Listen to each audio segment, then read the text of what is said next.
I've been a runner all my life, and I've run with shoes pretty much all that time. But as a result of this research, I thought I should try barefoot running. And I actually have to say, I've really enjoyed it. It's been a lot of fun.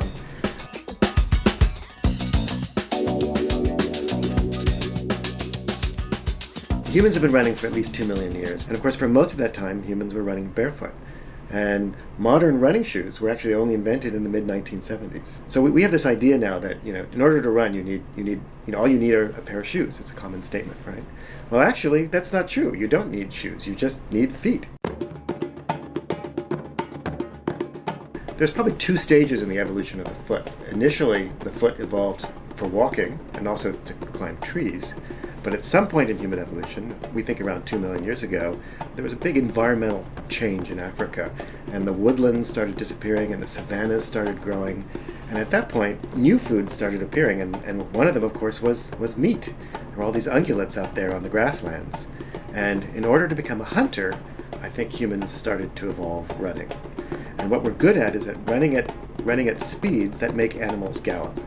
And if you do that in the heat for a long period of time, that animal will overheat because quadrupeds cannot pant and gallop at the same time. So imagine you're chasing a gazelle or a kudu or some big animal. If you can chase that animal, make that animal gallop for 10 to 15 minutes, you've got dinner.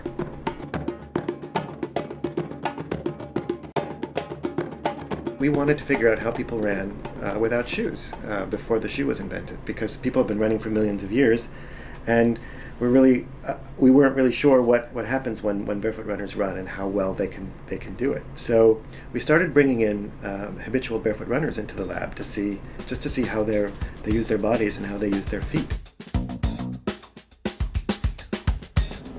All right, here we go. 3, 2, 1.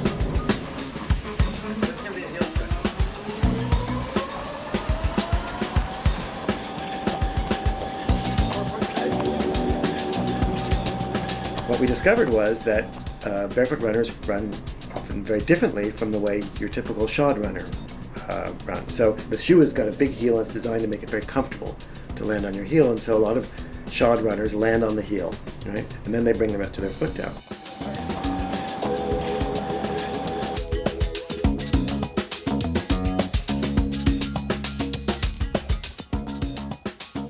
So when you land again on your heel, your body comes to a dead stop. There's a lot of mass, and so there's an impact. There's a rapid force. It's like somebody hitting you on the heel with a hammer, about 2 to 3 times your body weight.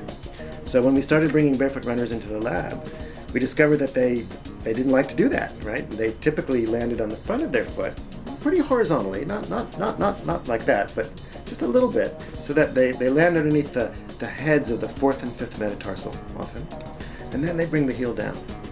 And when we ran them over force plates, we discovered that they didn't have that big spike, that impact transient that is typically associated with a heel strike.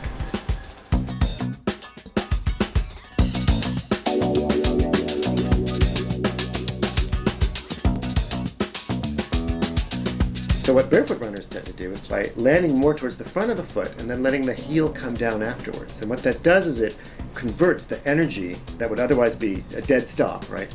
A vertical deceleration of the leg. It converts that into rotational energy. You can understand the difference with the following very commonplace observation.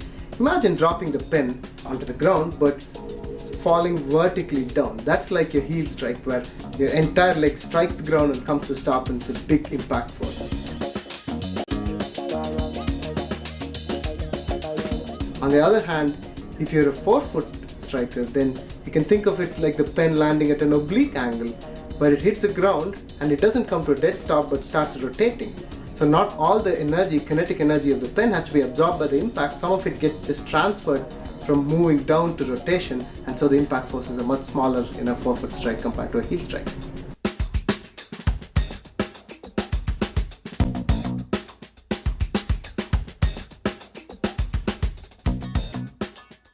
A lot of runners get injured, and what they get typically often are repetitive stress injuries. And so one hypothesis is that impact caused by landing on the heel, which causes that big impact transient, could be injurious, and it's associated with pain in the soft tissues at the bottom of the foot. It's associated with shin splints, may cause some other kinds of injury. So our hypothesis is that individuals who don't land on their heel but avoid those big impacts by landing on the front of their foot may be less susceptible to those kinds of repetitive stress injuries.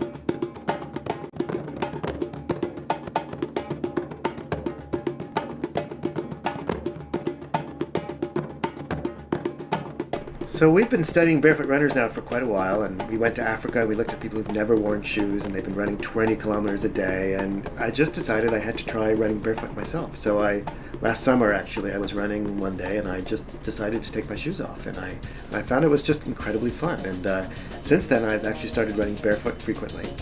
And actually I really love it. It feels great. I've stopped heel striking and I now have become a forefoot striker, and it's fun.